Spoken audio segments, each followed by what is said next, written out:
Hello friends, welcome back to Revani e classes. स्वागत है आप सभी का एक बार फिर से रेवानी ई क्लासेस पर। तो दोस्तों, जैसा कि आपने थंबनेल में देख लिया होगा, आज अपन कर रहे हैं दिल्ली पुलिस और सभी रेलवे एग्जाम्स के लिए एक्सपेक्टेड क्वेश्चन पेपर। देखिए, पहले अपना जो टॉपिक चल रहा है अलजेब्रा, वो तो चलता रहेगा, लेकिन आज कुछ संडे स्पेशल बनता है। ठीक है, तो आज पूरा एक पेपर है, 25 क्वेश्चन का सेट है। इसको अपन रैपिड फायर की तरह एकदम रैपिडली करके चलेंगे। देखिए, मैंने काफ़ी कुछ आपको पढ़ा रखा है, ठीक है ना। उम्मीद करूंगा कि आपको उसका समझ में आएगा जो मैंने पेपर में बताया है आज, है ना। ठीक है, लेकिन अगर मान लीजिए आपको कोई क्वेश्चन नहीं आता है, मैं पूरा समझाने की कोशिश करूंगा, लेकिन मान लो जल्दी में समझ में नहीं आता है, तो पूरी प्लेलिस्ट बाकायदा हर टॉपिक की बनी हुई है, आप उसमें देख सकते हैं। ठीक है, मैं डिस्क्रिप्शन में भी काफ़ी सारी है ना प्लेलिस्ट मैंने उसमें लिंक डाल रखी है और भी डाल दूंगा। ठीक है, तो चलिए स्टार्ट करते हैं। देखिए क्या है आज, एक्सपेक्टेड क्वेश्चन पेपर बेस्ड है दिल्ली पुलिस और रेलवे मैथ्स के लिए। ठीक है, संडे स्पेशल। तो चलिए स्टार्ट करते हैं फर्स्ट क्वेश्चन के साथ। चलो देखिए, सारे बढ़िया बढ़िया क्वेश्चंस हैं और दिल्ली पुलिस के लिए काफ़ी टाइम से डिमांड थी, दिल्ली पुलिस पर बनाइए। कई स्टूडेंट कह रहे थे, तो इसलिए आज दिल्ली पुलिस पर एक पेपर बनता है। तो देखिए फर्स्ट क्वेश्चन मैं यहाँ पे लिख रहा हूँ, सेकंड क्वेश्चन से मैं स्क्रीन पर लगा दूंगा। ठीक है, देखिए फर्स्ट क्वेश्चन क्या है, ऐसे कह रहा है कि अगर root cube of 79507 is 43, then find the value of root cube 79.507 plus root cube of 0.079507 and plus root cube of 0.00003 है, 4 है, 40 है और 79507। ठीक है, तो अपन को इसकी वैल्यू अपन को फाइंड करनी है। ठीक है, तो कैसे करेंगे, देखिए इन्होंने क्वेश्चन में पहले ही दे दिया 79 यानी 79507 का रूट क्यूब 43 होता है, दे दिया, अपन को निकालने की जरूरत नहीं है और अपन को ये फाइंड करना है। तो कैसे करेंगे, देखिए सबसे पहले मैं आपको एक छोटा सा कंसेप्ट क्यूब का बता देता हूँ, हालांकि अपना आगे चलेगा क्यूब। तो देखो क्यूब रूट में क्या होता है कि अंदर से जो क्यूब रूट से बाहर संख्या आएगी ना, जैसे मान लीजिए ये 3 के बाद पॉइंट लगा हुआ है, तो बाहर आएगी तो केवल 1 के बाद लगा हुआ होगा। मतलब समझ रहे हैं कि इसमें पीछे से 3 का जोड़ा बनता है, जैसे स्क्वायर में 2 का जोड़ा बनता है, वैसे ही पीछे से 3 का बना के चलो, बना लिया। तो ये जो 3 है ना, वो 1 को कवर करेगा। ठीक है, 3 जो है 1 को कवर करेगा पॉइंट को। तो अगर ये 3 के बाद पॉइंट है अंदर, तो बाहर निकलेगा तो एक संख्या के बाद पॉइंट आएगा। तो इसका मान तो है 43, क्वेश्चन में गिवन है, तो 43 तो होगा, लेकिन पॉइंट 1 के बाद आएगा। ठीक है, मैंने 1 के बाद लगा दिया।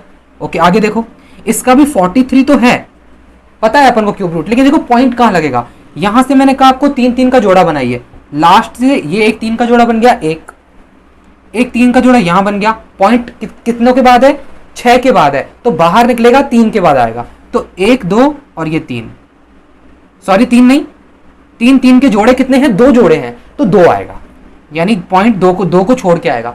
समझ रहे हैं मेरी बात, क्या कह रहा हूं, पीछे से 3 का जोड़ा बनाओ, 3 का एक जोड़ा पॉइंट 1 छोड़ेगा, 2 जोड़े हैं तो 2 पॉइंट छोड़ेगा, 2 संख्या छोड़ के पॉइंट लगेगा। ठीक है, प्लस इसका भी आंसर तो 43 है, लेकिन पॉइंट कहां लगेगा, तो देखो पीछे से 3 मैंने छोड़ा तो 1 के बाद पॉइंट, 3 और छोड़े तो 2 के बाद पॉइंट, अभी 3 और हैं तो 3 के बाद पॉइंट छूटेगा, तो 1 2 3।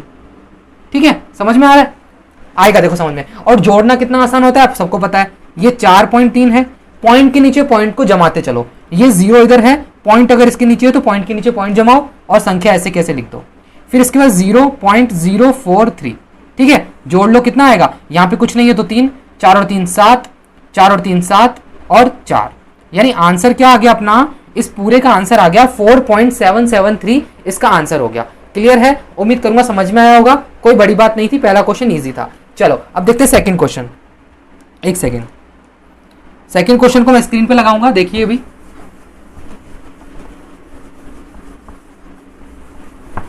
सेकंड क्वेश्चन स्क्रीन पर आ गया। देखिए क्या कह रहा है सेकंड क्वेश्चन, बहुत अच्छा क्वेश्चन है, आप पढ़ के देखिए। ये से कह रहा है कि ए एक कार्य को 10 दिनों में और बी 20 दिनों में कर सकता है। यदि वे दोनों मिलकर 5 दिनों तक इसी कार्य को करते हैं तो कितना कार्य का अंश बचेगा, यानी कितना भाग कार्य शेष रहेगा। ठीक है, शेष पूछ रहा है। तो देखो मैंने आपको बताया हुआ है कैसे कि ए कितने दिनों में पूरा कार्य कर रहा है, 10 दिनों में कर रहा है, बी कितने दिनों में कर रहा है, 20 दिनों में कर रहा है। तो यहाँ पे इनके डेज आते हैं, यहाँ मैं इनका कुछ एलसीएम लेता हूँ जो टोटल वर्क होता है, ये मैंने इसका एलसीएम 20 मान लिया, ठीक है। तो अब ए और बी की यहाँ पर इफिशियंसी आती है, और इफिशियंसी कैसे निकलती है, टोटल वर्क में मैं डेज का भाग लगा देता हूँ, टाइम का भाग लगाता हूँ, कितना आएगा, यहाँ पर 2 आ जाएगा और यहाँ पर 1 आ जाएगा। यानी ए की इफिशियंसी है 2, बी की इफिशियंसी है 1। इफिशियंसी का मतलब क्या है, ये 2 काम एक दिन में करता है और ये 1 काम एक दिन में करता है, टोटल काम 20 है। तो ये ऐसे कह रहे हैं कि ए और बी ने मिलकर 5 दिन कार्य किया। तो 5 दिन कार्य किया यानी 2 + 3 करेंगे वो एक दिन में, अगर तो 5 दिन कार्य किया है तो टोटल इन्होंने कितना कार्य कर लिया, 2 और 1 3, 15 कार्य कर लिया। 15 कार्य तो हो गया, टोटल कितना है दोस्तों, टोटल है 20। तो बचा कितना, 5 काम बचा, 5 काम बचा, 5 काम बचा, टोटल कितना था, 20 था। तो अंश कितना बच गया इसका, 1/4। आंसर क्या आएगा दोस्तों, 1/4, 1/4 इसका आंसर हो जाएगा। ऑप्शन नंबर सी हो जाएगा।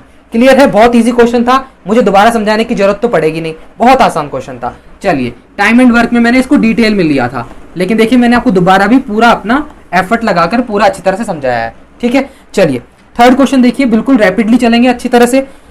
एक पाइप ए है, एक टैंक को 4 घंटे में भर सकता है, और एक पाइप बी है, उसे 6 घंटे में खाली कर सकता है, यानी ड्रेनेज पाइप है, ठीक है। यदि उन्हें एक एक घंटा छोड़कर खोला जाए, यानी पहले तो पाइप एक को खोला, फिर 1 घंटे बाद पाइप बी को खोला, फिर ए को खोला, फिर बी को खोला, इस तरह से। तो पाइप ए को पहले खोला जाता है, ठीक है, ये बता दिया इन्होंने, पाइप ए को पहले खोला जाता है।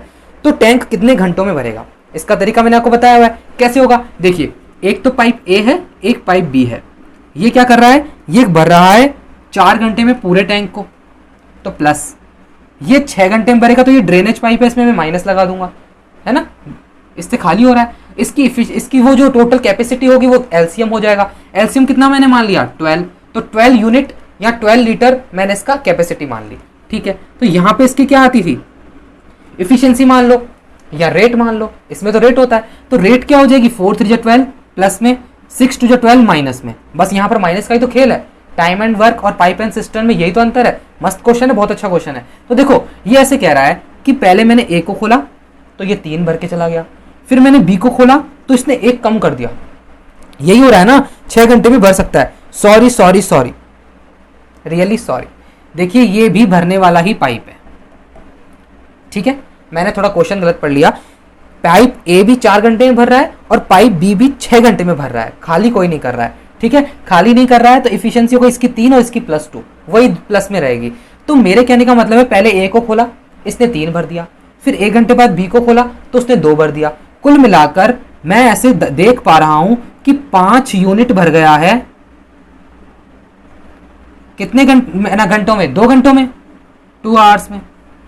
क्या मैं सही कह रहा हूं कि 2 घंटे, 1 घंटा ये रहा, 1 घंटा ये रहा, 2 घंटे में मैं 5 यूनिट भर लूंगा, इस तरह से चलेगा। तो भरना कितने है, 12, तो आप पहले 12 के करीब जाइए जो इसका मल्टीपल हो। तो देखो, अगर मैं यहाँ पे 2 से गुणा करता हूं यानी 10 यूनिट। अब यहाँ पे साफ दिख रहा है कि 10 यूनिट भर गया है, यूनिट बोल लो चाहे अपन लीटर बोल सकते हैं, है ना। 10 यूनिट भर गया है कितने घंटे में, 8 घंटे में, सॉरी 4 घंटे में, सॉरी दोस्तों 4 घंटे में, दिख रहा है ना साफ। बस 2 से गुणा किया है तो 4 घंटे में 10 यूनिट तो भर दिया। अब 2 और भरना है, टोटल 12 है, 2 और भरना है। तो 2 आके कौन भरेगा, देखो ए बी करके बी तक हो चुका है, अब ए आकर भरेगा, उसकी इफिशियंसी 3 है, रेट 3 है उसकी, तो 2 भरना है, 3 की इफिशियंसी से भरेगा, 2/3 घंटे में भर देगा। तो टोटल देखिए, यहां पर अगर ए आएगा तो यहां पर 2/3 घंटे और लेगा, टोटल मिलाकर 4 घंटे और 2/3, यानी 4 घंटे, 4 से ही 2/3 घंटे लग जाएंगे, ठीक है, समझ में आया। ऑप्शन नंबर देख लीजिए आप, इसमें बी हो जाएगा। एक बार फिर समझ लो, देखिए मैंने थोड़ा गलत पढ़ लिया था, मुझे लगा था कि बी ड्रेनेज पाइप है, लेकिन ड्रेनेज पाइप नहीं है, ये भी भरने वाला पाइप है। 4 घंटे में भर रहा है, बी 6 घंटे में भर रहा है, टोटल मैंने इसकी कैपेसिटी मानी 12 यूनिट, ठीक है, इसकी रेट हो गई 3, इसकी रेट हो गई 4। अब मैंने देखा पहले ए को खोला है फिर बी को खोला है, 1 घंटे के अंतराल में, तो 1 घंटा ये 1 घंटा ये, 2 घंटे में 5 यूनिट भर रहे हैं। मैंने 2 से गुना किया ताकि पता लगे 10 यूनिट कितनी देर में भर रहा है, 4 घंटे में भर रहा था, 4 घंटे में भर रहा था 10 यूनिट। अब बचा 2 यूनिट, 2 यूनिट कौन भरेगा, ए भरेगा, 2/3 घंटे में भरेगा। तो 4 और 2/3, 4 से ही 2/3 घंटे टोटल इसको लगेगा, अगर ये इस तरह से काम करते हैं तो। समझ में आ गया, आगे चलिए अब आगे देखते हैं 4th क्वेश्चन।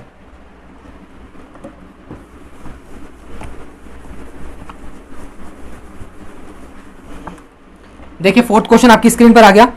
क्या कह रहा है, ये भी एक अच्छा क्वेश्चन है। कह रहा है ए, बी और सी एक कार्य को क्रमशः 24, 30 और 40 दिनों में कर सकते हैं, अलग अलग दिनों में कर रहे हैं, ठीक है। इन्होंने एक साथ काम करना आरंभ किया, किंतु सी ने कार्य पूरा होने से 4 दिन पहले कार्य को छोड़ दिया, ठीक है, 4 दिन पहले छोड़ दिया, तो कार्य कितने दिनों में पूरा होगा। इसका कंसेप्ट मैंने आपको बताया हुआ है। क्या कह रहे हैं, ये 3 तो दोस्त हैं, ए, बी और सी, कितने कितने दिनों में कर रहे हैं। क्वेश्चन में गिवन है 24, 30 और 40, है ना, यही है, ठीक है। तो देखो टोटल वर्क मैंने मान लिया यहां पर 120, वो क्यों माना, क्योंकि इनका एक एलसीएम ले लिया, सब इस 120 में सबका भाग जा रहा है, एलसीएम ले लिया, ये टोटल वर्क हो गया। इनकी इफिशिएंसी क्या हो गई, एक एक की 24 पंजे 120, 30 चौक 120 और 40 तिया 120, इफिशिएंसी निकल गई। अब देखो ट्विस्ट, देखो क्वेश्चन में क्या कह रहा है कि ये जो सी है ना, वो कितने दिन, 4 दिन पहले काम छोड़कर जा रहा है। तो अपन इसको ऐसे करेंगे, 4 दिन पहले काम छोड़कर नहीं जाना है तुझे, तू 4 दिन का काम एक्स्ट्रा करके जा, फिर चले जाइयो, आराम से चले जाना, कोई दिक्कत नहीं है। तू 4 दिन का काम एक्स्ट्रा कर दे, फिर चले जाना, ठीक है भाई, सीधी सी बात है ना, हमने ठेके पे लगाया है, तू 4 दिन पहले काम छोड़ के जा रहा है, पर तू 4 दिन पहले काम करके जा, 4 दिन का काम 1 दिन में करके जा, मुझे कोई लेना देना नहीं है, लेकिन 4 दिन जितना काम करके जा। इसने बोला ठीक है, मुझे 4 दिन पहले छुट्टी चाहिए, मैं कर दूंगा। तो अब देखो अगर ये 4 दिन का काम पहले ही कर रहा है, तो काम ज्यादा हो गया, अब टोटल वर्क से तो ज्यादा हो जाएगा ना। तो 4 दिन का काम ये 3 की रेट से करेगा, 3 की इफिशियंसी से करेगा, 4 तिया 12, 4 दिन का काम 3 की इफिशियंसी से करेगा। अगर सी तो 12 काम एक्स्ट्रा हो गया। अब ये 12 काम यहां जोड़ दो, टोटल हो गया 132 वर्क। अब जो टोटल काम है ना वो 132 है, 132 यूनिट है। अब वो क्या करेंगे, वो तीनों मिलके करेंगे, बहुत आसान है। तो ये टोटल वर्क जो है कितना है, 132, वो तीनों मिलकर करेंगे। और इन तीनों की इफिशियंसी कितनी है, 5 और 4 9, 9 और 3 12। तो कितने दिनों में काम कंप्लीट हो जाएगा, 11 दिनों में कंप्लीट हो जाएगा। समझ में आया। कभी भी ऐसा क्वेश्चन आए कि कोई भी बंदा पहले ही काम छोड़ के जा रहा है, तो पहले उससे उतना का उतना काम करा के जोड़ लो। भाई तू क्यों छोड़ के जा रहा है, तू काम करना, है ना, ठीक है, फिर तेरे को बाद में छुट्टी दे देंगे हम। तो अब इसकी छुट्टी दे दी होगी इन्होंने, अपन को कोई लेना देना नहीं है। काम तो 12 उसने एक्स्ट्रा किया है, बढ़ा दिया काम। तो अब वो 132 वर्क को तीनों मिलकर करेंगे, तो 11 दिनों में काम कंप्लीट हो जाएगा। समझ में आ गया। बहुत आसान तरीका है और इस तरीके से ही आपको करना है, ठीक है। चलो 5th क्वेश्चन देखते हैं। आ रहा है ना मजा, देखो बिल्कुल मिक्स क्वेश्चन से सारे, आज के पेपर सेट है पूरा, है ना। देखो 5th क्वेश्चन को देखो, बहुत बढ़िया एडवांस का एक क्वेश्चन आ रहा है। एक घन के प्रत्येक भुजा को दुगना कर देने पर सतही क्षेत्रफल पर होने वाली वृद्धि प्रतिशतता बताइए। निकाल लेंगे, कोई दिक्कत नहीं है। देखिए सबसे पहले आपको मैं इसका कंसेप्ट बताता हूं कि घन का पृष्ठीय क्षेत्रफल होता क्या है। तो घन का पृष्ठीय क्षेत्रफल क्या होता है, 6a² होता है कि नहीं होता है, होता है। चलो ये तो होता है। अब कि ये 6 तो कांस्टेंट है, इससे तो कोई लेना देना है नहीं, ए पार्ट पे अपन को ध्यान देना है। तो ऐसे कह रहा है, ये कह रहा है कि प्रत्येक भुजा को दुगना कर दिया जाए, प्रत्येक भुजा को दुगना कर दिया जाए। तो देखो प्रत्येक भुजा को दुगना करने का मतलब है कि 1 से 2 और 1 से 2, 2 भुजाएं है ना, ए और ए, प्रत्येक भुजा को दुगना कर दिया जाए। तो ये 1 से 2 1 से 2 क्योंकि 2 है, ठीक है, समझ गए होंगे आप। देखो अब ये 1 से 4 हो गया, गुणा होगा ना, a² है तो 1 से 2 वृद्धि हो रही है, दुगना हो रहा है, पहले 1 था 2 हो गया, फिर 1 था फिर 2 हो गया, 2 है ना, ए कोई दिक्कत थोड़ी है। ये a है ना, ये a है, ये भी a है, तो इसको स्क्वायर करना पड़ेगा, a² है तो 1 का स्क्वायर और 2 का स्क्वायर 4, ठीक है। तो ये कितना हो गया, कितने की वृद्धि हो रही है, परसेंटेज है और कुछ भी नहीं है, कितने की वृद्धि हो रही है, 3 की हो रही है। बट्टा किस पे हो रही है, 1 पे हो रही है। गुणा 100, परसेंटेज कैसे निकालते हैं, गुणा 100 करते हैं, तो 300% की वृद्धि हो जाएगी अपने पृष्ठीय क्षेत्रफल में, अगर इनकी भुजा को दुगना कर दिया जाएगा। तो समझ में आ गया, कोई दिक्कत आई क्या। 300% इसका आंसर होगा, ऑप्शन नंबर बी हो जाएगा, ठीक है। बहुत आसान क्वेश्चन था। अब आगे चलते हैं, 6th क्वेश्चन देखते हैं।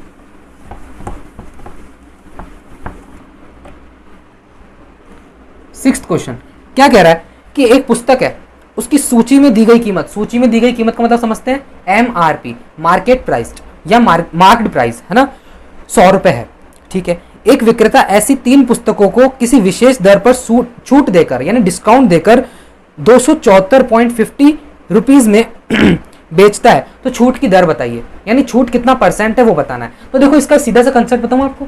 देखो ये क्या है, एक तो पहले तो आप ये देख लो कि इसकी एमआरपी कितनी है, 100 रुपए है, और वो किसकी है, एक किताब की है, एक किताब की है। उसने क्या किया, एसपी यानी सेलिंग प्राइस, वो कितने है ना, कितना है 274.5, लेकिन कितनी किताबों का है, 3 किताबों का है। एक का निकालूंगा तो 3 का भाग दे दूंगा, एक का निकल जाएगा, एक का विक्रय मूल्य निकल जाएगा, ये एक का एमपी है अपने पास, है ना, मार्केट प्राइस है। तो ठीक है, कितना हो जाएगा, 3 9 जा 27, 3 1 जा 3, 3 5 जा 15, ये आ गया अपना सेलिंग प्राइस,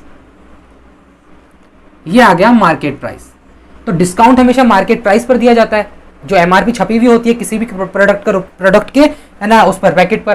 तो देखो कितनी छूट दे दी, परसेंटेज निकालनी है, कितनी छूट दे दी। ये देखो यहाँ पर 100 है और यहाँ पर 91.5 है। कितनी छूट दे रहा है, कितनी की कमी है, 8.5 की, किस पर, 100 पर, इनटू 100, तो परसेंटेज क्या आ गई, 8.5 इसकी परसेंटेज आ गई किसकी, डिस्काउंट की। ऑप्शन नंबर आपका सी हो जाएगा। क्लियर है, बहुत आसान क्वेश्चन था, एक बार और देख लेना, समझ में आ जाएगा। चलो बहुत आसान था, मैंने ये किया कराया हुआ है बहुत अच्छे से, है ना। चलिए कुछ नहीं था, केवल परसेंटेज निकालनी थी। आगे देखते हैं 7th क्वेश्चन। 7th क्वेश्चन ऐसे कह रहा है, एक वस्तु का अंकित मूल्य उसके लागत मूल्य से 40% अधिक है। ठीक है, अंकित मूल्य उसके लागत मूल्य से 40% अधिक है, तो 12% का लाभ प्राप्त करने के लिए उस पर दी जाने वाली छूट की दर बताइए। आ गया मजा, बढ़िया क्वेश्चन है। देखो पहले, सबसे पहले क्या दिया हुआ है, ऐसे दिया हुआ है कि जो इसका अंकित मूल्य है ना, उसके लागत मूल्य से, लो देखो सबसे पहले 40% को आप सही कर लो। 40% का मतलब होता है ना, ये क्या होता है, ये रहा 40%। 40% का मतलब होता है 2/5। किसी को कोई शिकायत नहीं होनी चाहिए, 2/5 होता है। तो ये से कह रहा है 5 से 7 है, यानी 5 से 2 ज्यादा है, 7 है। क्या है, ये लागत मूल्य से ज्यादा है इसका अंकित मूल्य। तो लागत मूल्य यानी सेलिंग प्राइस, और इसका अंकित मूल्य एमआरपी, एमपी। ठीक है, ऐसे कह रहा है ना, उसका अंकित मूल्य उसके लागत मूल्य से 40% अधिक है। लागत मूल्य से 40% अधिक है क्या, अंकित मूल्य। ठीक है, और 12% का लाभ कमाना है। तो 12% का मतलब क्या होता है, 12/100, यानी 4 तिया 12, 4 से ये 25 बार चला गया, 3/25 होता है 12%। तो उसको लाभ कमाना है। लाभ किस पर कमाते हैं अपन, क्रय मूल्य पर। कितना है, 25 से, अगर 25 इसका क्रय मूल्य है, लाभ कमाएगा 3 का, तो 28 हो जाएगा। ठीक है, समझ में आ गया। अब पूछ रहा है अपन से दी जाने वाली छूट क्या है। तो छूट में अपन को क्या है, छूट किस पर दी जाती है, मार्केट प्राइस पर दी जाती है। ठीक है, सबसे पहले आप मुझे ये बताइए, आप अगर किसी प्रोडक्ट को खरीदते हैं और अगर आगे उसको है ना छूट देते हैं, उसके बाद भी जो आप कितने में लाए वो तो आपका फिक्स रहेगा ना। मेरे कहने का मतलब है कॉस्ट प्राइस जो है, क्रय मूल्य, वो फिक्स रहेगा, हमेशा फिक्स रहेगा। आपको यहाँ पर फिक्स दिख रहा है, नहीं दिख रहा है, तो ये 25 है तो इसको 5 से गुणा कर दो, ताकि ये भी 25 हो जाए, बराबर हो जाए। अब यहाँ 5 से किया है तो यहाँ तो करना पड़ेगा आमने सामने, इसको भी करना पड़ेगा। ठीक है, अब सीधी सी बात है, ये बराबर हो चुके हैं, बराबर हो चुके हैं। अब बताइए छूट कितनी परसेंट की है। छूट ये देखिए, एमपी और एसपी। एमपी कितना है, 35, और एसपी कितना है, 28। कितने की छूट है, कितने की छूट है, ये है 15 में से 8 गया तो 7 की छूट है। 7 की छूट है, किस पर है, अंकित मूल्य पर है। ये इंटू 100 परसेंटेज निकालनी है। 7 से 1 कट गया 5 बार, 5 से 1 कट गया 20 बार, तो आंसर आ गया अपना 20%। सबको समझ में आ गया होगा, बहुत ही आसान क्वेश्चन था। स्टेप बाय स्टेप चलते रहो, आपका आंसर निकलता रहेगा। परसेंटेज का खास ध्यान रखना है। ठीक है, ऑप्शन नंबर आपका इसमें हो जाएगा ए। क्लियर है, बहुत अच्छा क्वेश्चन था। चलिए अब देखते हैं 8th क्वेश्चन। देखिए आपको पता है जल्दी इसलिए चल रहे हैं क्योंकि ये सब पढ़ाया हुआ है ना, डिटेल में पढ़ाया हुआ है। चलिए अब देखिए, अगर कोई दिक्कत होती है तो कमेंट में आप कमेंट कीजिएगा, फिर मैं आपका सोल्यूशन कर दूंगा उसका, है ना। 8th क्वेश्चन, एक त्रिभुज के दो कोणों के माप का अनुपात 4:5 है। त्रिभुज के दो कोणों का माप का अनुपात दे रखा है। ठीक है, यदि इन दोनों मापों का योग तीसरे कोण के माप के बराबर है, क्वेश्चन की लैंग्वेज को पढ़ लो, आसान हो जाएगा। यदि इन दोनों मापों का योग तीसरे की माप के बराबर है, तो कोण के माप के बराबर है, तो लघुत्तम कोण ज्ञात कीजिए। लघुत्तम का मतलब सबसे छोटा, इंग्लिश पढ़ लेना अगर समझ में नहीं आए तो, स्मॉलेस्ट। ठीक है, तो देखो अनुपात क्या दे रखा है, 3 कोण है, होते भी 3 ही है, इससे ज्यादा थोड़ी होते हैं। एक त्रिभुज में 3 कोण होते हैं, ये लो 3 कोण है। अनुपात पहले का दे रखा है 4, दूसरे का दे रखा है 5, अब ऐसे कह रहे हैं कि इन दोनों का जो योग है ना, इन दोनों का जो योग है वो तीसरे के बराबर है, तो मैं कहूंगा 5 और 4 इनका योग है तो 9, तीसरा 9 हो जाएगा बस। और क्या दिक्कत है। अब आपको एक सिंपल सा फंडा सबको पता होगा, त्रिभुज के तीनों कोणों का योग कितना होता है, 180 डिग्री, 180 डिग्री होता है। तो 4 5, 4 + 5 + 9 कितना होता है बराबर में, ये होता है 18 डिग्री, 18 अनुपात। ठीक है, ये जो 18 अनुपात है टोटल वो 180 के बराबर हो जाएगा। टोटल तो 180 होता है ना असलियत में, तो एक रेशो का मान कितना हो जाएगा, 10 डिग्री हो जाएगा। एक रेशो का मान 10 डिग्री हो जाएगा। अपन से पूछ रहा है सबसे छोटा, तो सबसे छोटा है ये वाला, तो 4 × 10 = 40 डिग्री सबसे छोटा वाला एंगल हो जाएगा। ऑप्शन नंबर आपका इसमें डी हो जाएगा। क्लियर, बहुत अच्छे से क्लियर। अब आगे देखते हैं 9th क्वेश्चन। चलिए, अरे भाई समझ में तो आ रहा है ना, सही लग रहा है ना। चलो कमेंट में बताना जरूर कैसा लगा आपको आज का सेशन, है ना। संडे स्पेशल है आज, बिल्कुल स्पेशल। देखिए, और जो अपना कल से स्टार्ट हो जाएगा वापस से अलजेब्रा जो चल रहा था। ठीक है, 9th क्वेश्चन है, 4 संख्याओं में पहली संख्या तीसरी का सॉरी 4 संख्याओं में पहली व तीसरी का औसत है, क्या लिखा हुआ है, 1 of 2 out of 4 numbers the average of first 3। अच्छा, पहली 3 संख्याओं का, 4 संख्याओं में पहली 3 संख्याओं का औसत जो है 16 है। ठीक है, और अंतिम 3 संख्या का औसत 15 है। यदि अंतिम संख्या 20 है तो पहली संख्या क्या होगी। अरे वाह, कितना अच्छा क्वेश्चन है। देखो, ये ऐसे कह रहे हैं 4 संख्याएं हैं, उसके अंदर से फर्स्ट और सेकंड और थर्ड, इसका एवरेज अपन को 16 दे रखा है। 16 अगर एवरेज दे रखा है तो टोटल कितना हो जाएगा, 16 × 3। क्या मैं यहाँ पे 48 लिख सकता हूँ, 16 × 3 48 लिख सकता हूँ।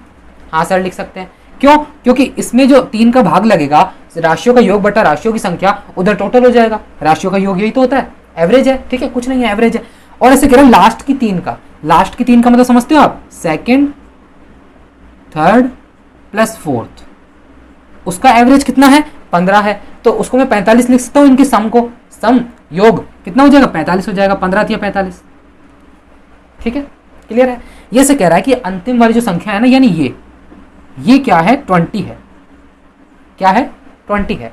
ये जो चौथी संख्या है वो 20 है, अपन को पहली निकालनी है। ठीक है, निकाल लेंगे, कोई दिक्कत नहीं है। 2 समीकरण बन गए हैं, इसमें से इसको माइनस कर दो। माइनस करोगे तो देखो क्या होगा, बहुत आसान। ये सेकंड से सेकंड कट जाएगा, थर्ड से थर्ड कट जाएगा। समीकरण बन जाएगा फर्स्ट माइनस, घटाया है ना मैंने, फर्स्ट -20 कर सकता हूँ, क्योंकि चौथे की जगह में 20 लिख दूंगा, बराबर इसमें से इसको घटा दो, कितना बचता है, 3 बचता है। तो फर्स्ट की वैल्यू क्या आ गई दोस्तों, 23 आ गई। किसी को कोई दिक्कत है, कोई दिक्कत होनी ही नहीं चाहिए। कितना आसान कंसेप्ट है। ऑप्शन नंबर आपका इसमें सी हो जाएगा। चले आगे, चलो बहुत बढ़िया, अच्छी बात है। अब देखते हैं 10वां क्वेश्चन। 10वां क्वेश्चन देखिए, आसान क्वेश्चन, बहुत बढ़िया, बहुत अच्छा क्वेश्चन है। ये से कह रहा है कि इन संख्याओं का औसत अगर 15 है तो एक्स बताइए। एवरेज दे रखा है, एक्स की वैल्यू पूछ रहा है। तो संख्याएं कौन कौन सी है, 7 है, 11 है, एक्स है, 7 11 15 है, एक्स है, 14 21 और 25, 14 21 और 25। ठीक है, इसको यहां लिख दूंगे थोड़ा सा, 7 + 11 + 15 + x + 14 21 25। इसका औसत कितना दे रखा है अपन को, औसत दे रखा है अपन को 15। तो टोटल ये कितनी संख्याएं हैं, 1 2 3 4 5 6 7, 7 संख्याएं हैं। 7 संख्याएं हैं, 1 2 3 4 5 6 7, 7 संख्याएं हैं। तो अगर इसके नीचे 7 आएगा, राशियों का योग बटा राशियों की संख्या, एवरेज यही होता है ना, बराबर में कितना है, 15। तो मैं यहां पर लिख सकता हूं 15 × 7, 15 7 105, टोटल सम हो गया ना। ठीक है, तो ये कितना हो गया, देखो 20 और 20 40, 40 46, 46 और 14 हो गया 60, सही है ना, 40 46 और 14 60, 60 और 15 हो गए 75, 75 और 11 हो गए 86, 86 और 7 कितने हो गए, 7 और 6 13, 86 और 7 93 हो गए। ठीक है, तो 93 + x = 105। तो x की वैल्यू क्या आ गई, 5 में से 3 गया तो 2 और 10 में से 9 गया तो 1, x की वैल्यू आ गई अपनी 12। ऑप्शन नंबर आपका इसमें सी हो जाएगा। बहुत आसान था, एक एक लाइन के क्वेश्चन है यार, कितना अच्छे क्वेश्चन है, बहुत अच्छे क्वेश्चन है। चले आगे, चलिए कुछ नहीं था, बस एवरेज लगाया, राशियों का योग बटा राशियों की संख्या, 8th क्लास में सबने पढ़ा है और मैंने भी पढ़ाया है। ठीक है, चलो 11th क्वेश्चन। 11th क्वेश्चन है, एक व्यक्ति अपनी आय की 75% तो खर्च कर लेता है। अपनी जो उसको इनकम मिली ना, 75% उसने उड़ा दी और 20% आय जब बढ़ जाती है, जब उसकी 20% आय बढ़ गई तो उसने 10% क्या कर लिया, खर्चा बढ़ा दिया। अरे भाई आप सब ऑब्वियसली बात है यार, अगर आपका इनकम बढ़ेगा, आपकी आय बढ़ेगी, तनख्वाह बढ़ेगी तो आप उड़ाओगे भी ज़्यादा, 10% एक्स्ट्रा उड़ा रहा है, ठीक है। तो उसकी बचत कितनी बढ़ेगी, उसकी बचत कितनी बढ़ेगी, आ जाओ चलो देखो। सबसे पहले मैंने आपको एक बताया था कि जो इनकम होता है वो इसका एक्सपेंडिचर प्लस क्या, एक्सपेंडिचर प्लस बचत, सेविंग, ठीक है, यही होता है ना भाई। जो तनख्वाह होती है उसमें से आप उड़ाते भी हो, खर्चा भी करते हो और बचाते भी हो, ठीक है। ये तो पूरा आपको रिलेशन पता है कि जो तनख्वाह होती है, इनकम होती है, वो एक्सपेंडिचर और सेविंग के योग के बराबर होती है, यानी खर्चा और बचत उसके बराबर होती है, ठीक है। अब ये ऐसे कह रहा है कि जो 75% है ना वो उड़ा रहा है, 75% सॉरी उसकी 75% क्या है, अपना खर्च करता है। तो 100% में से 75% उसने खर्च कर ली, ठीक है। तो 75% उसने खर्च कर ली इनकम, ठीक है। अब वो ऐसे कह रहा है कि इसका जो ये है सेविंग है, सेविंग क्या हो गई, 10% अपना खर्चा 10% बढ़ा लेता है, उसकी बचत कितनी होगी, 20% बढ़ जाती है, उसकी आय 20% बढ़ जाती है, ठीक है। देखो आय तो बढ़ गई 20%, आय बढ़ गई 20%, ठीक है, और 20% बढ़ गई, खर्चा बढ़ गया 10%, खर्चा कितना बढ़ गया 10%। सेविंग कितनी बढ़ेगी, सेविंग उसकी कितनी बढ़ेगी, X% बढ़ जाएगी, ठीक है। एक्स की वैल्यू निकालनी है, 20 में से 10 गया तो 10%, X%। गलत हो गया क्या थोड़ा सा, ऑप्शन नंबर इसमें गलत है। एक मिनट देखिए मैं बताता हूं। क्वेश्चन ऐसे कह रहा है 75% उसका क्या होता है कि उसकी 75% खर्च करता है। अब 75 का मतलब समझो आप, पहले 75 का मतलब क्या है, 3/4 है कि नहीं है, 3/4 है कि नहीं है, ठीक है। तो 3/4 में इसका मतलब यह है कि कुल अगर टोटल इनकम इसकी 4 है, कुल अगर टोटल इनकम इसकी 4 है तो वह खर्चा 3 का कर रहा है, खर्चा 3 का कर रहा है। ऑब्वियस सी बात है कि बचा 1 रहा होगा, ठीक है। समझ में आ रहा है कि नहीं, पिछले वाला भूल जाओ, थोड़ा सा गलत हो गया। 75% का मतलब है 3/4, 3/4 खर्च कर रहा है, यानी टोटल अगर उसकी 4 इनकम होगी उसमें से 3 अगर वो खर्चा कर रहा होगा तो 1 बचा रहा होगा। बिल्कुल सिंपल, 4 अगर उसकी इनकम है उसमें से 4 का 75% यानी 3 वो खर्च कर रहा है तो 1 बचा रहा है, ठीक है, बिल्कुल ठीक है। अब ठीक है, अब देखो क्या कह रहा है, 20% उसकी आय बढ़ गई तो इसकी 20% बढ़ गई, 20% बढ़ गई, और इसका खर्चा क्या हुआ, खर्चा 10% बढ़ गया, लो भाई 10% बढ़ गया। तो उसकी इनकम जो इसकी सॉरी सेविंग है, बचत कितनी बढ़ेगी, मैंने मान लिया X% बढ़ेगी, यही पूछ रहा है X%। तो देखो बस कुछ भी नहीं है, समीकरण बन गया, ये कितना हो गया 80%, 4 दूना 8 80% बराबर ये हो गया 30% और बराबर X%, बराबर नहीं प्लस का X%। तो X% की वैल्यू क्या आ गई कि भाई X% बढ़ी है ना, तो 80 में से 30 गया तो 50%। समझ में आया, समझ में आ गया कि भाई देखो 3/4 हो गया, 75% का मतलब 4 अगर उसकी टोटल इनकम है उसमें से 3 अगर खर्चा कर रहा है तो 1 बचा रहा होगा, ठीक है। 20% उसकी इनकम बढ़ गई तो उसका खर्चा 10% बढ़ गया। अब उसकी सेविंग कितनी बढ़ेगी, X% बढ़ेगी मान लिया, तो बस कुछ नहीं किया, X का मान आ गया 50%। क्लियर है, समझ में आ गया। चलो आगे देखते हैं 12th क्वेश्चन। अच्छा क्वेश्चन था ये भी, देखिए 12th क्वेश्चन। 12th क्वेश्चन क्या कह रहा है, ये से कह रहा है राजा और प्रेम, वाह क्या दोस्त है, राजा और प्रेम क्रमशः 3 और 2 किलोमीटर प्रति घंटा की गति से विपरीत दिशा में चल रहे हैं। एक यहां से चल रहा है, एक वहां से चल रहा है, दोनों एक दूसरे की तरफ आ रहे हैं, ठीक है। 2 घंटे बाद वे एक दूसरे को कितनी दूरी पर मिलेंगे। अरे यार कितना आसान क्वेश्चन, क्या बात है। देखो D बराबर S इंटू टी, सबको याद होना चाहिए। दूरी बराबर होती है चाल इंटू समय के, distance is equal to speed into time, ठीक है। डिस्टेंस अपन से पूछ रहा है, निकाल लेंगे।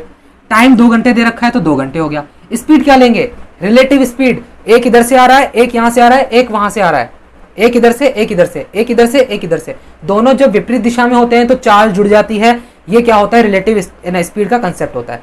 तो एक की 3 है, एक की 2 है, ये लो भाई 3 है और 2 है, कितना हो गया 3 और 2 5, 5 दूना 10, यानी 10 किलोमीटर की दूरी पर वे आप खुद अपने आप से मिल लेंगे, यानी एक दूसरे से मिल लेंगे। सही है, 3 और 2 ही थी ना, विपरीत दिशा में 5, 2 घंटे था, बिल्कुल ऑप्शन नंबर इसमें बी हो जाएगा। क्लियर है, 10 किलोमीटर इसका आंसर हो जाएगा। D is equal to S into T, सभी टाइम स्पीड डिस्टेंस के क्वेश्चंस की जान, ठीक है। चलो ये फॉर्मूला याद होना चाहिए, और रिलेटिव स्पीड का कंसेप्ट आपको पता है, एक दूसरे की तरफ आ रहे हैं तो जुड़ जाएंगे, विपरीत दिशा में चलेगी तो चाल घट जाएगी, है ना। चलो अब ये 13 क्वेश्चन। एक पिता अपने पुत्र से आयु में 3 गुना बड़ा है, ठीक है भाई, बड़ा है। 8 वर्ष पहले पिता की आयु पुत्र की आयु की 5 गुनी थी, ठीक है। पुत्र की वर्तमान आयु क्या है? आसान क्वेश्चन है, रेशो का है। देखो एक चीज देखो कि यहां पर मैं फादर ले रहा हूं, इसका पिता, और यहां पे सन ले रहा हूं, फादर सन, ठीक है। एक पिता अपने पुत्र की आयु से 3 गुना बड़ा है, तो अगर पुत्र इसका 1 है तो पिता 3 है, 3 गुना बड़ा है, रेशो है 3 गुना बड़ा है, रेशो लिखा है मैंने। अब कह रहा है 8 वर्ष पहले, तो देखो ये नया कंसेप्ट है, शायद मैंने आपको बताया नहीं था, यहां समझ लो, लड़ाई कंसेप्ट कहते हैं अपन इसको। 8 इसमें से घटा दो, 8 इसमें से घटा दो, बहुत अच्छा कंसेप्ट है। 8 वर्ष पहले यानी 8 वर्ष पहले क्या था, पिता 5 गुना था, तो पिता 5 गुना था, लड़का 1 होगा तभी 5 गुना होगा, लड़का इसका 1 होगा तो ये 5 गुना हो जाएगा। अब इसमें करते क्या है अपन, सीधी सी बात है, यहां पर एक लाइन खींच लो आप चुपचाप से, ठीक है।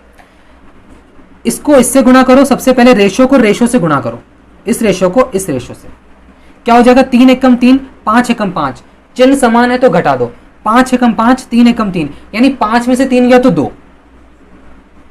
दो जो रेशो है वो बराबर किसके आएगा। अब आप नीचे वाले रेशो की इस वाले जो अपन ने ये 8 घटाया है उससे इसकी लड़ाई कराओ, तो क्या हो जाएगा, 8 एकम 8, 8 पंजे 40, 8 एकम 8, 8 पंजे 40, तो 40 में से 8 गए तो 32, 40 में चिन्ह समान है, मैंने बताया चिन्ह अगर समान हो तो घटाना पड़ता है, तो 8 और 40, 40 में से 8 गए तो 32, ठीक है। तो जो 2 रेशो है वो 32 के बराबर आया है, और 1 रेशो बराबर हो जाएगा 16 के।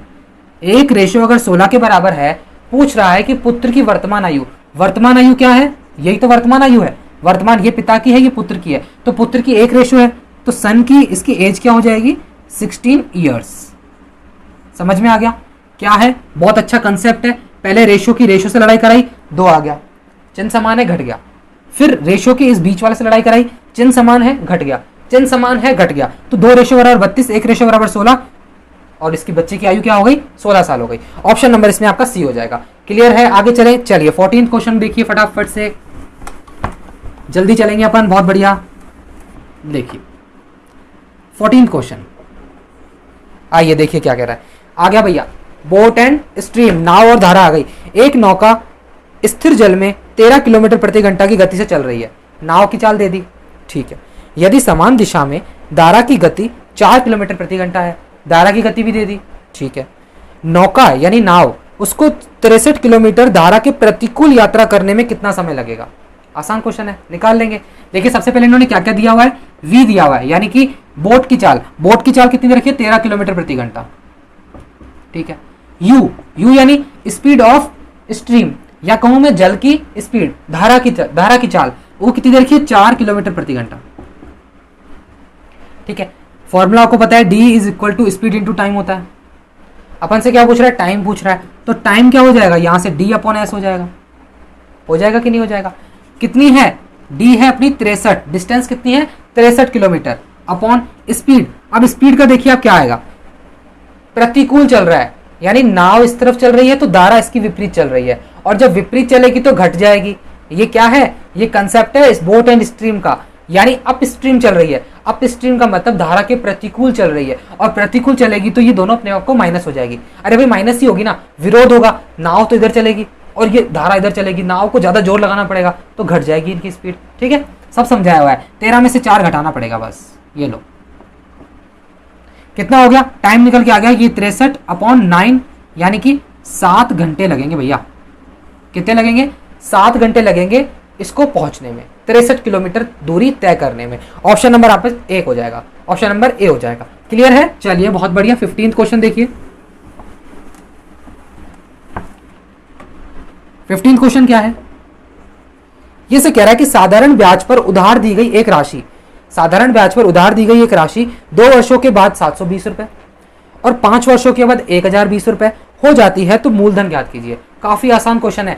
देखिए क्या कह रहा है कि 2 साल में कोई धन कितना हो गया, ये हो गया 720, और 5 साल में ये वही धन कितना हो गया, 1020 हो गया। मूलधन ज्ञात करना है, तो सबसे पहले आप देखिए 5 और 2 यानी 3 का अंतर है, यहाँ पे कितना अंतर है, ये अंतर देख लो। यानी इसका कहने का मेरा मतलब ये है कि 3 वर्ष, 5 में से 2 गया तो 3 वर्ष, 3 वर्ष का क्या निकलेगा, अगर मैं इसको माइनस करूंगा तो 3 वर्ष का साधारण ब्याज निकल जाएगा। 3 वर्ष का ब्याज कितना हो जाएगा, 0 में से 0 गया तो 0, 2 में से 2 गया तो 0, 10 में से 7 गया तो 3। ठीक है, ये क्या है, 3 वर्ष का ब्याज है। तो मैं कहूं आपको 1 वर्ष का ब्याज कितना हो जाएगा, 100 हो जाएगा। 2 वर्ष का ब्याज कितना हो जाएगा, 200 हो जाएगा। ये 2 वर्ष का ब्याज है, ये 2 वर्ष का मिश्रधन है, मूलधन ज्ञात करना है। तो मिश्रधन क्या है, 720। इसमें से अगर ब्याज घटा दूंगा 2 वर्ष का तो कितना आंसर आ जाएगा, 500 आंसर आ जाएगा, सॉरी 520 इसका आंसर आ जाएगा। ये क्या हो जाएगा, मूलधन हो जाएगा। किस किस को समझ में नहीं आया, देखिए मैं उम्मीद करूंगा आपको समझ में आया होगा कैसे हो रहा है। 2 वर्ष का मिश्रधन, 5 वर्ष का मिश्रधन, इनका अंतर लूंगा तो 3 साल का ब्याज निकल गया। ये ब्याज है, सिंपल इंटरेस्ट है। 3 वर्ष का ब्याज, 1 वर्ष का ब्याज, 2 वर्ष का ब्याज कुछ नहीं है, जानते हो सब। इसमें 3 का भाग लग गया तो 1 वर्ष का निकल गया। फिर इसमें 2 का गुणा कर दिया मैंने ताकि 2 वर्ष का निकल जाए। ऐसा मैंने क्यों किया, क्योंकि 2 वर्ष का अपन को मिश्रधन पता है। तो 2 वर्ष के मिश्रधन में से अगर 2 वर्ष का मैं ब्याज घटाऊंगा तो 2 वर्ष का मतलब टोटल मूलधन निकल जाएगा 520 रुपए। ऑप्शन नंबर इसमें डी हो जाएगा। क्लियर। चलिए 16th क्वेश्चन देखिए।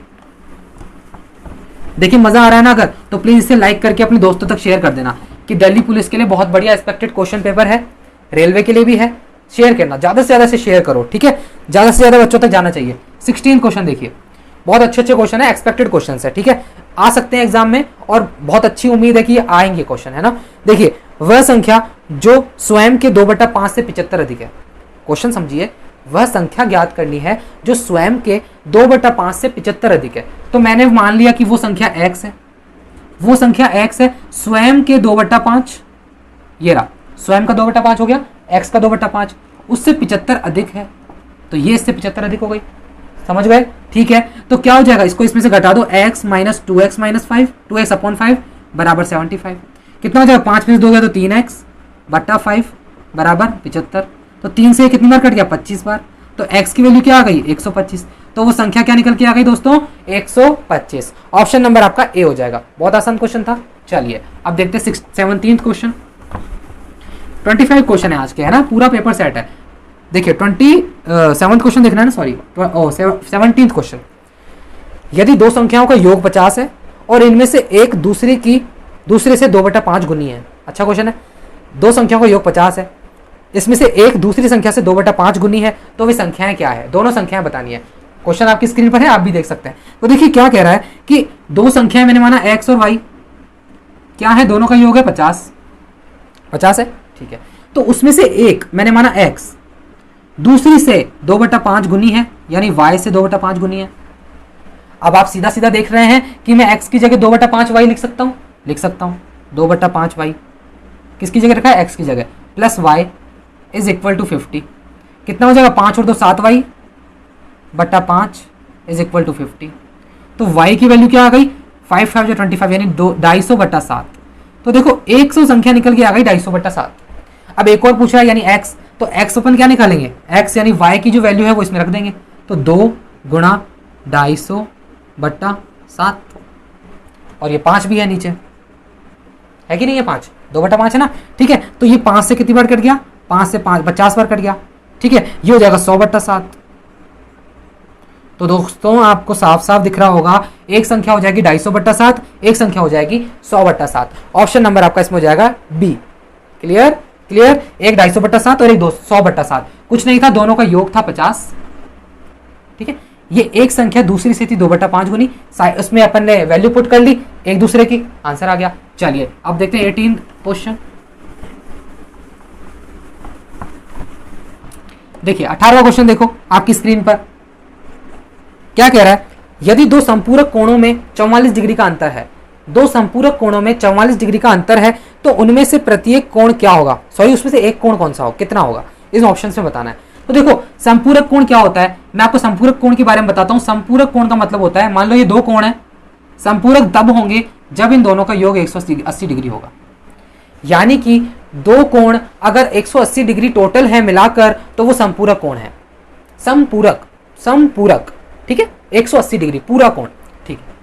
तो x + y बराबर 180 डिग्री, ये तो अपन को पता है, ठीक है। क्वेश्चन में क्या दे रखा है, x - y दोनों का अंतर, दोनों संपूरक कोणों का अंतर 44 है, उसमें से एक कोण निकालना है। बोट एंड स्ट्रिंग वाला कंसेप्ट लग जाएगा इसके अंदर। यानी x और y की वैल्यू कैसे निकालेंगे, कैसे निकालेंगे, x की वैल्यू जब निकालेंगे तो इन दोनों को जोड़ के 2 का भाग लगा देंगे। तो दोनों को जोड़ दो, 4 18 और 4 22 बट्टा 2, कितना हो गया, ये हो गया 2 1 2 2 1 2 2 2 4। y की वैल्यू जब निकालूंगा तो इन दोनों को घटा के फिर 2 का भाग लगा दूंगा। तो घटा लो, 10 में से 4 गया तो 6 और 17 में से 4 गया तो 17 में से 4 गया तो 13। सही है क्या, सही है, बटा 2 कितना हो जाएगा, 2 6 12 2 8 16। तो अब आप देख लो ऑप्शन में आपको कौन सा दे रखा है, ये दे रखा है, ये दे रखा है, दोनों कोण संपूरक कोण है, मतलब दोनों जुड़कर संपूरक कोण है। उनमें से एक कोण कौन सा है, 68 डिग्री दिया हुआ है, ऑप्शन नंबर आपका 68 है, तो ऑप्शन नंबर आपका ए हो जाएगा। क्लियर है, दोनों कोण का योग 180 डिग्री कब होता है, जब वो संपूरक होते हैं, और दोनों का अंतर 44 दे रखा था। एक्स और वाई की वैल्यू निकालना आपको मैंने सिखा रखी है। इस तरह से कभी कोई फंक्शन बने तो एक्स की वैल्यू निकालनी है तो दोनों को जोड़ के 2 का भाग लगा दो, वाई की वैल्यू निकालनी है तो दोनों को घटा के 2 का भाग लगा दो। ठीक है, ये स्मार्ट अप्रोच होती है। चलिए 19th क्वेश्चन देखिए, वरना आप 8th क्लास की मैथ 10th क्लास की मैथ तो लगा ही सकते हैं, उसको घटा देना, घटाने के बाद उसको उसमें पुट कर देना एक्स की वैल्यू को, हो जाएगा वो, तब भी हो जाएगा, लेकिन टाइम ज्यादा लगेगा, वो आपके ऊपर है। 19th क्वेश्चन देखिए, 3 संख्याओं का अनुपात दे रखा है 1 5 3, 3 संख्याओं का अनुपात दे रखा है 1 5 3 और उसका महत्तम समापवर्तक यानी कि HCF, महत्तम समापवर्तक दे रखा है 12। कह रहे हैं तीनों संख्या बताओ, सॉरी क्या बोल रहे हैं, तीनों संख्याओं का योग बताओ। तो सबसे पहले अपन को तीनों संख्याएं निकालनी पड़ेगी। तो संख्याएं कैसे निकालेंगे, आ जाओ, इसका नया कंसेप्ट है, सीख लो। वैसे मैं आगे भी पढ़ाऊंगा इसको, लेकिन इधर भी सीख लो। तीनों संख्याएं हैं 1 5 और 3, इसका अनुपात दिया हुआ है, ठीक है। और एक क्या दिया हुआ है, HCF दिया हुआ है। HCF कितना दिया हुआ है, 120, सॉरी 12 दिया हुआ है, ठीक है, 12 दिया हुआ है। अब जब भी देखिए किसी 3 संख्याओं का या 2 संख्याओं या 4 संख्याओं या 5 संख्याओं, जितनों का भी अनुपात दे रखा हो और उसका HCF दे रखा हो यानी महत्तम समापवर्तक दे रखा हो, तो संख्याएं क्या होती है, इन अनुपात को HCF से गुणा कर दो, संख्या निकल आती है। सीधी सी बात है, अनुपात को ही डायरेक्ट आप उसके HCF से गुणा कर दो, संख्या निकल के आ जाती है। तो पहली संख्या हो गई 12, दूसरी संख्या हो गई 60, तीसरी हो गई 36, तीनों का योग पूछ रहा है, कितना हो जाएगा, 6 और 2 8, 6 और 3 9 9 और 1 10, सही क्या, 10, 108 होना चाहिए। देख लो ऑप्शन नंबर बी हो जाएगा, बिल्कुल सही है, ऑप्शन नंबर बी आपका आंसर हो जाएगा 108। क्या बताया मैंने, संख्याएं कब आएगी, अगर HCF दिया हुआ है और तीनों का अनुपात दिया हुआ है तो आप उस अनुपात को डायरेक्ट HCF से गुणा कीजिए, संख्याएं आ जाएगी। अगर संख्याएं पूछता तो 12 60 और 36 होती, योग पूछ रहा है तो 108 हो जाएगी। क्लियर है, चलो 20वां क्वेश्चन देखो, बस अब अपन पहुंचने वाले हैं लास्ट तक, मजा आ गया, देखो रेल चल गई आज तो, है ना। 20th क्वेश्चन क्या है, एक बहुभुज के 54 विकर्ण है, कितने हैं, 54 विकर्ण है, इस बहुभुज की भुजाओं की संख्या बताइए। आ गया मजा, अरे शानदार क्वेश्चन है। देखो सबसे पहले आपको मैं बता देता हूं कि बहुभुज यानी पॉलीगन, उसके जो विकर्ण होते हैं, बहुभुज के विकर्णों की संख्या जो होती है ना, उसका एक फॉर्मूला होता है n-3/2। थोड़ा मार्कर बदल दूं कि मैं, यार इंक खत्म हो गई। देखिए क्या लिखा हुआ है, मैंने क्या लिखा, बहुभुज में विकर्णों की संख्या निकालने का जो फॉर्मूला होता है वह होता है n-3/2। यहां पर n क्या डिनोट कर रहा है, यहां पर n डिनोट कर रहा है भुजाओं की संख्या, भुजाओं की संख्या, ठीक है। तो अपन को क्या निकालना है, अपन को n की वैल्यू निकालनी है। विकर्ण तो दिए हुए हैं 54, कितना है, n² - 3n, लिख सकता हूं ना, हाँ लिख सकता हूं, अपॉन 2, n² - 3n गुणा कर दिया, ये कितना हो जाएगा, n² - 3n बराबर में 108 आएगा। मैं इसको माइनस का 108 यहाँ पे लिख देता हूँ, बराबर में 0 लिख देता हूँ। अब आपको इसको वो निकालना है, क्या, रूट निकालना है। रूट कैसे निकालते हैं, रूट का डायरेक्ट फॉर्मूला होता है माइनस का b plus minus √b² - 4ac upon 2a, ठीक है। कैसे निकालते हैं, रूट ऐसे निकालते हैं। मैं तो आपको ऐसे बताऊंगा, बाकी आपको जैसा आता है कर लेना। मुझे पता है आपको इसको तोड़ना भी आता होगा, है ना, कैसे भी आता है, लेकिन ये मुझे बेस्ट लगता है। तो देखो सबसे पहले यहाँ पर 3 माइनस का है, माइनस माइनस प्लस हो जाएगा, 3 प्लस माइनस √b² का मतलब -3 का होल स्क्वायर माइनस 4ac कितना है, माइनस का 108 है अपॉन 2 है, ठीक है। तो ये कितना हो जाएगा, 3 प्लस माइनस ये कितना है, 9, 3 क्या 9, 9 प्लस 8 चौक 32 का 2, 3 देंगे इसको, 10 चौक 40, 40 और 3 43 बट्टा 2। ये कितना हो जाएगा, ये हो जाएगा 9 और 2 11, 9 और 3 12, 12 एक सेकेंड, 9 और 2 11, 1 1, 3 और 1 4 4, ठीक है, 441 अंडर रूट में आ गया। 3 प्लस माइनस 2, अब नीचे में 2 है, तो देखो ये कितना आ गया, 3 प्लस माइनस यहाँ लिख दूं, या इसको हटा देता हूँ फॉर्मूले को, है ना, फॉर्मूला सबको याद होगा। देखो ये आ गया अपने पास 3 प्लस माइनस अंडर रूट 441 कितना होता है 21 होता है बट्टा 2। तो देखो आप माइनस का तो ले नहीं सकते, भुजाओं की संख्या माइनस में थोड़ी आएगी, प्लस में आएगी, तो माइनस को आप छोड़ देंगे। 3 प्लस 21 बट्टा 2 कितना आ गया 21 और 3 24, 24 और 2 24 बट्टा 2 12। तो n की वैल्यू आ गई 12। अपन से भी n की वैल्यू ही पूछ रहा था, ऑप्शन आप मिला लीजिएगा। कौन सा ऑप्शन होगा? सी, ऑप्शन नंबर सी हो जाएगा 12। क्या था? बहुभुज की विकर्ण के सूत्र क्या होता है? n minus 3 upon 2, n minus 3 upon 2। यहाँ पर n भुजाओं की संख्या है, ठीक है, तो अपन को n ही तो निकालना है। मैंने श्रीधर आचार्य विधि लगाई और 12 आंसर आ गया। आप इसको मूलों से तोड़ के भी कर सकते हैं। चलिए 21वां क्वेश्चन, ठीक है ना, वैसे ही मुझे बेस्ट लगता है। Minus B plus minus under root B square minus 4ac upon 2a। चलिए 21st क्वेश्चन देखिएगा, स्क्रीन पर आ गया। 21st क्या कह रहा है? ये एक बढ़िया क्वेश्चन है, एक बहुत अच्छा क्वेश्चन है। एक प्लेट क्रमवार, कोई प्लेट है, कुछ भी यार बेच देते हैं, कप प्लेट की दुकान होगी, प्लेट बेच रहा है, क्रमवार यानी कंटिन्यूसली सक्सेसिवली 12.5% और 10% की छूट देने के बाद 6300 रुपये में बेची गई। एक प्लेट बेची गई 6300 रुपये में, 6300 में। अंकित मूल्य ज्ञात कीजिए, यानी मार्क प्राइस ज्ञात कीजिए जिस पर वो छूट दे रहा है। चलो आ जाओ, सबसे पहले यहाँ पे कौन सा क्वेश्चन है? ये 25th क्वेश्चन है, 21st क्वेश्चन है।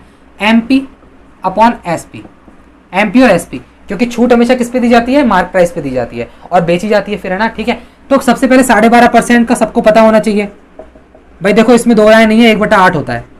कैसे होता है ये सब बता रखा है ना। 25% का 1/4 होता है, तो उसका आधा 1/8 12.5%, ठीक है। तो छूट दे रहा है 8 से 7, 8 में से 1 गया तो 7 छूट दे दी। उसके बाद अगली छूट कितनी है? अगली छूट है 10% की। तो 10% का मतलब क्या होता है? 1/10 होता है। तो छूट दे रहा है यानी 10 से 9 कर रहा है, वो अपना घाटा कर रहा है, 10 से 9 छूट दे दिया। अब ये सक्सेसिव है, सक्सेसिव केस में क्या होता है? ये इंटू हो जाता है, गुणा हो जाता है। सक्सेसिव है ना, क्रमवार, तो 8 10 जा 80 और ये हो जाएगा 9 7 जा 63। ऐसे कह रहा है कि 6300 में बेची गई है, तो 63 रेशो जो SP का है वो 6300 के बराबर है। 1 रेशो बराबर 100 है। अपन से क्या पूछ रहा है? मार्क प्राइस, जो 80 रेशो है, तो 80 इंटू 100 इज इक्वल टू 8000। किसी को कोई दिक्कत? 8000 इसका आंसर हो जाएगा। ऑप्शन नंबर आपका सी हो जाएगा। क्लियर है? बहुत आसान क्वेश्चन था, MP और SP में रिलेशन था और कुछ नहीं था। चलिए एक बार और देख लेना, दोबारा समझ में नहीं आया तो, ठीक है ना। ऐसा ना है कि भाई एक बार ही देखना है, और कॉपी पेन पर तो आप करके देख ही रहे होंगे, उम्मीद करूंगा कि आप कॉपी लेके बैठे होंगे, है ना, ठीक है। 22वां क्वेश्चन, 22वां क्वेश्चन क्या है? यदि A का वेतन B से 50% अधिक है, A का वेतन B के 50% से अधिक है, सॉरी B से 50% अधिक है, तो B का वेतन A से कितना % कम है? ये तो कर लेंगे आप यार, बहुत अच्छा क्वेश्चन है। 50% का मतलब आपको पता है कि 1/2 होता है, ये तो छोड़ो, ये तो बताने की चीज़ नहीं थी, ठीक है। तो A का वेतन B से 50% अधिक है, यानी 2 से 1 ज़्यादा है 3। A का ज़्यादा है, B से ज़्यादा है, तो 2 से ज़्यादा है 3। अब कह रहा है कि A से कितना कम है B का? कितना कम है? 1 कम है। किस पर? किसके सापेक्ष में? A के सापेक्ष में, इंटू 100। अब 1/3 की परसेंटेज वैल्यू आपको पता होनी चाहिए, 33 होल 1/3% होती है। क्लियर? 1/3 क्या होता है? 33 से 1/3। ऑप्शन नंबर आपका इसमें डी हो जाएगा। चलिए अब देखिए 23rd question, third last question है अपना, है ना, थर्ड लास्ट। 23 क्वेश्चन क्या है? 23rd क्वेश्चन है कि A और B 20 किलोमीटर दूरी पर है, यानी एक इधर A है फिर B है, दोनों की दूरी क्या है? 20 किलोमीटर। A 40 किलोमीटर प्रति घंटा और B 6 किलोमीटर प्रति घंटा की गति से चलते हैं, ठीक है। यदि वे सुबह को 7 बजे एक दूसरे की ओर चलना प्रारंभ करते हैं तो वे कब मिलेंगे? वाह, चलो 2 जने हैं, A है और यहाँ पर B है, दोनों के बीच की दूरी कितनी है? 20 किलोमीटर है, ठीक है, 20 किलोमीटर की दूरी है। यहाँ से A चला है कितना? 4 किलोमीटर प्रति घंटा की रफ्तार से इस तरफ, वहाँ से B चला है 6 किलोमीटर प्रति घंटा की रफ्तार से इस तरफ, है ना, दोनों एक दूसरे की तरफ चल रहे हैं। रिलेटिव स्पीड का कंसेप्ट लग जाएगा। बोल रहा है कि 7 बजे चला है, ठीक है, चला होगा 7 बजे चला है। कब चला है? 7 AM पे वह चला है। कब मिलेंगे? कब मिलेंगे? D is equal to speed into time, सबको याद है। टाइम फाइंड करना है तो distance upon speed, time is equal to distance upon speed. Distance कितनी है? 20 किलोमीटर है। स्पीड क्या हो जाएगी? दोनों की जुड़ जाएगी, घट जाएगी, एक दूसरे की तरफ आ रहे हैं, जुड़ जाएगी। 6 और 4 10, ठीक है। तो क्या आंसर आ गया? 2 घंटे। 2 आवर, 2 आवर्स, ठीक है, यानी 2 घंटे बाद मिलेंगे। अरे भाई 7 बजे चला है, 2 घंटे बाद मिलेगा, यानी कि 9 AM पे वे दोनों मिल लेंगे, भरत मिलाप कर लेंगे, गले लग लेंगे, ठीक है। ऑप्शन नंबर आपका इसमें हो जाएगा सी, 9 बजे मिलेंगे, ठीक है, 2 घंटे बाद। सेकेंड लास्ट क्वेश्चन अपना आज का देखते हैं। 24th क्वेश्चन क्या है, आपकी स्क्रीन पर लगवा दिया है, देखिए 24th, देखो क्या क्वेश्चन है। किसी राशि पर, राशि रसोड़े में राशि, ठीक है, किसी राशि पर 5% प्रति वर्ष की दर पर 2 वर्ष का चक्रवर्ती ब्याज 410 रुपए है, ठीक है, चक्रवर्ती ब्याज 410 रुपए है। उसी राशि पर उसी दर पर उसी अवधि का साधारण ब्याज क्या होगा। आसान, अरे वाह क्या क्वेश्चन है, मजा आ गया। देखो 3 कितना है, 2 साल है, 2 साल की बात है, यहाँ पे फर्स्ट ईयर लिख रहा हूँ, यहाँ सेकेंड ईयर लिख रहा हूँ, ठीक है। क्या कह रहा है, 2 साल का चक्रवृद्धि ब्याज 410 रुपए है। 410 रुपए कब होगा, देखो जब ये डिब्बा पहला साल, ये दूसरा साल, और इस पहले साल पर ब्याज, ट्री मेथड है ना, पहले साल का, दूसरे साल का ब्याज और पहले साल पर दोबारा ब्याज, ये टोटल मिलाकर 410 रुपए है, चक्रवर्ती ब्याज है 2 वर्ष का, ठीक है। तो चक्रवर्ती ब्याज को आप तोड़ो, देखो आपके दिमाग से कैसे टूट रहा है ये। मैं तो सोच रहा हूं कि अगर ये 200 हो, ये 200 हो तो ये 10 होगा, 200 200 400, 400 और 10 410, यही होगा ना सिंपल फॉर्म, 200 200 10, टोटल मिला के 410, यही चक्रवर्ती ब्याज होता है। अब अपन से क्या पूछा है, देखो देख के आंसर आ रहा है, देख के आंसर आ रहा है, क्या आ रहा है, ऐसे बोल रहा है कि उसी अवधि उसी दर, दर भी निकालने की जरूरत नहीं है, उसी अवधि उसी दर में साधारण ब्याज कितना होगा, बताओ बताओ बताओ बताओ बताओ। 200 और 200 400 इसका आंसर हो जाएगा। अरे भाई देखो सीधी सी बात है, एक बात बताओ, 200 और 200 400 ये तो होता है सिंपल इंटरेस्ट ऊपर ऊपर। अब उस सिंपल इंटरेस्ट पर एक और इंटरेस्ट लगता है तो वो चक्रवर्ती ब्याज हो जाता है, कंपाउंड इंटरेस्ट हो जाता है। अब मैं पूरे में से अगर इस कंपाउंड इंटरेस्ट का भाग हटा देता हूं तो पहले साल और दूसरे साल का जो ब्याज है वो साधारण ब्याज ही तो है। अरे भाई दूसरे साल तक तो साधारण ब्याज ही लगता है ना, तो 200 और 200 400 इसका आंसर हो जाएगा। साधारण ब्याज इसका आंसर है, ऑप्शन नंबर ए। अब देखो एक ट्विस्ट अगर एग्जामिनर देता, वो ऐसे कहता कि भाई ब्याज नहीं निकाल के आपको निकालना है मूलधन, अब आता मजा, ये होता क्वेश्चन। देखो ये पूरा अपना ट्री बन गया है, 200 200 और 10 पूरा चक्रवर्ती ब्याज है। यहां पर ये पहले वर्ष का क्या है, साधारण ब्याज है, ये दूसरे वर्ष का साधारण ब्याज है, ये क्या है 10, यानी टोटल मिलाकर ये पहले वर्ष का साधारण ब्याज है। अब देखो पी निकालना है, सबसे पहले आप ये देखो रेट क्या होगी, यहां से यहां तक कुछ दर होगी R% की, वही तो इसको 10 करी होगी, किसी दर से तो यू होगा। तो दर निकालने के लिए क्या करते हैं आप, 10 के अंदर ये 200 इंटू 100 कर दो, यानी 10 रुपए है, 200 रुपए पर है 100, इसका परसेंटेज निकल जाएगी, कितनी हो जाएगी, 0 से 0 कट गया, इस 0 से ये कट गया, 2 पंजे 10, कितनी दर आ गई, 5% की दर आ गई, 5% की दर आ गई। अब देखो ये तो ब्याज था, यहां पर ऊपर कहीं ना कहीं तो मूलधन भी होगा, प्रिंसिपल, उस प्रिंसिपल का 5% ये 200 होगा। अरे देखो यार आराम से सोचो, कोई दिक्कत नहीं है, ये प्रिंसिपल है, प्रिंसिपल का कुछ 5% की दर से एक वर्ष का जो साधारण ब्याज है वो 200 रुपए है कि नहीं है। तो P का 5% का मतलब 1/20 कितना है, 200 है, ठीक है। अब मैं पूछ रहा हूं कि आपका मूलधन कितना होगा, तो मूलधन क्या होगा दोस्तों, मूलधन हो जाएगा 2 दूना 4 0 0 0। आया मजा, आ गया मजा।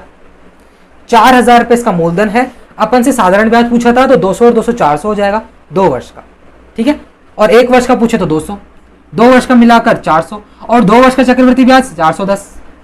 बहुत आसान है, देखो कितना मजा आ गया, प्रिंसिपल भी निकालना सिखा दिया। कैसे, ये दर है, इससे कुछ गुणा हुआ होगा तभी तो ये 10 आया होगा, तो 10/200 इंटू 100 इसकी दर आ गई, ये क्या आ गया, रेट आ गई। अब इसी रेट से वो प्रिंसिपल होगा, 1 वर्ष के बाद साधारण ब्याज 200 होगा, तो इसका 200 मैंने बराबर रखा, बराबर 4000 इसका आंसर आ गया, ठीक है। अब एक लास्ट क्वेश्चन कर लो, उसके बाद अपन छुट्टी करेंगे, समझ लो छुट्टी का मतलब, वाइंड अप करेंगे सेशन, है ना। चलो तो इसकी राशि कितनी आ गई, 4000, ठीक है, राशि बैन है ना। आ जाओ भाई, लास्ट का क्वेश्चन 25th क्वेश्चन, आपकी स्क्रीन पर नहीं लगेगा ये क्योंकि ये हैंडमेड है। देखिए क्या है 25th क्वेश्चन, बहुत अच्छा क्वेश्चन है, आइडेंटिटी पर बेस्ड है, जो भी अलजेब्रा चल रहा है ना वैसा ही वही क्वेश्चन है। 941 प्लस 149 का होल स्क्वायर प्लस 941 माइनस 149 का whole square upon 941 into 941 plus 149 into 149। Option given है ए, बी, सी और डी। क्या क्या दिया हुआ है? 10 दिया हुआ है, 2 दिया हुआ है, 1 दिया हुआ है और 100 दिया हुआ है। ये लो मैंने क्वेश्चन लिख दिया। अपन को इसको फाइंड करना है कि इसकी वैल्यू क्या होगी। गुणा करने बैठ जाओगे या एग्जाम में किसी से कैलकुलेटर मांग लोगे, ला भाई इन्विजिलेटर एक बार कैलकुलेटर दे दे मैं काम कर लूंगा, नहीं ना। देखो क्या है, इसको मैंने ए मान लिया, इसको बी मान लिया, डायरेक्ट आंसर निकलेगा, बिल्कुल डायरेक्ट आंसर निकलेगा। ये क्या है? ए प्लस बी का होल स्क्वायर। सबसे पहली आइडेंटिटी जो मैंने अलजेब्रा में स्टार्ट की थी, ए प्लस बी का होल स्क्वायर प्लस ए माइनस बी का होल स्क्वायर अपॉन ये क्या है? ए स्क्वायर प्लस बी स्क्वायर। ऐसा जब भी होता है इसका आंसर 2 होता है, तो इस पूरी संख्याओं का आंसर 2 होगा। कैसे होता है बताया हुआ है। क्या करना है? कुछ नहीं है, ये ए प्लस बी का होल स्क्वायर है, ये ए माइनस बी का होल स्क्वायर है, अपॉन में ये 2a इधर नीचे आता है, 2a स्क्वायर बी स्क्वायर, तो ए स्क्वायर प्लस बी स्क्वायर इन्होंने नीचे दे रखा है, तो बराबर में 2 ही तो आएगा। ठीक है, समझ में आ गया। इन दोनों ये जो समीकरण होते हैं ना, ए स्क्वायर प्लस बी स्क्वायर और ए माइनस बी का होल स्क्वायर, दोनों को खोल के जोड़ा गया है, बराबर में आता है 2a स्क्वायर बी स्क्वायर। तो ए स्क्वायर बी स्क्वायर तो नीचे दे रखा है, तो बराबर में 2 इसका आंसर है। बस डायरेक्ट टिक करना है अपन को आंसर। चलो तो अब देखो यहीं तक रखते हैं आज का सेशन अपन। ठीक है, कैसे थे आज के क्वेश्चंस? ये था आज का दिल्ली पुलिस और रेलवे के लिए एक्सपेक्टेड क्वेश्चन पेपर। एक सेट लाया था 25 क्वेश्चंस का। तो देखिए जरूर कमेंट करके जरूर बताइएगा कि आपको ये सेशन कैसा लगा। क्या हर संडे को ऐसा होना चाहिए, पेपर आने चाहिए? प्लीज़ अपना फीडबैक दीजिएगा कि आपको ये सेशन कैसा लगा। ठीक है, बाकी तो अपना कोर्स चल ही रहा है, अलजेब्रा चल रहा है। ठीक है, कल आ जाएगा उसका सेशन। तो चलिए देखिए, अगर आपको अच्छा लगा हो तो इसे ज़्यादा से ज़्यादा लाइक कीजिए, इसे ज़्यादा से ज़्यादा शेयर कीजिए अपने दोस्तों के साथ, पढ़ने वाले बच्चों के साथ। ठीक है, ग्रुप में शेयर कीजिए, कहीं भी शेयर कीजिए, मुझे कोई मतलब नहीं है, आपको शेयर करना है। और अगर चैनल को सब्सक्राइब नहीं किया हो तो सब्सक्राइब कर लीजिएगा, नोटिफिकेशन बेल को दबा दीजिएगा ताकि आपके पास नोटिफिकेशन टाइम पर आए। तो मिलते हैं अगले सेशन में, तब तक के लिए till then take care, bye bye, अपना ध्यान रखिए। Thank you so much.